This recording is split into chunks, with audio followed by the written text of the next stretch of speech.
भारतीय रेलवे ने बड़ा फैसला लेते हुए 12 मई से रेल सेवा आंशिक रूप से बहाल करने का फैसला किया है। अभी 15 ट्रेनों को चलने पर सहमति बनी है, जिनके लिए सोमवार शाम 4 बजे से बुकिंग शुरू हो जाएगी। अभी सिर्फ IRCTC से ही बुकिंग होगी। उन्हीं यात्रियों को प्लेटफॉर्म तक पहुंचने की अनुमति होगी जिनका टिकट कंफर्म है।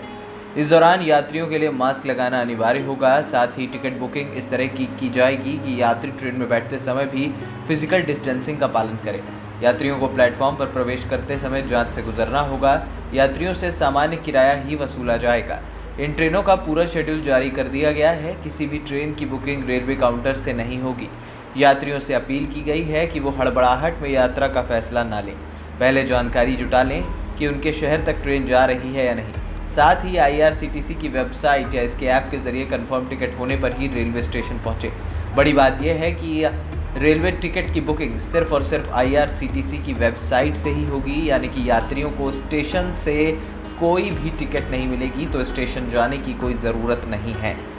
अब आपको बताते हैं कि 12 मई से चलने वाली ट्रेनों की लिस्ट में कौन कौन सी ट्रेनें शामिल हैं। पहली ट्रेन नई दिल्ली से डिब्रूगढ़ निकलेगी। दूसरी ट्रेन नई दिल्ली से अगरतला। तीसरी नई दिल्ली से हावड़ा। चौथी नई दिल्ली से पटना। पाँचवीं नई दिल्ली से बिलासपुर। छठी नई दिल्ली से रांची। सातवीं नई दिल्ली से भुवनेश्वर। आठवीं नई दिल्ली से सिकंदराबाद। नौवीं नई दिल्ली से बेंगलुरु। 10वीं नई दिल्ली से चेन्नई। 11वीं नई दिल्ली से तिरुवनंतपुरम।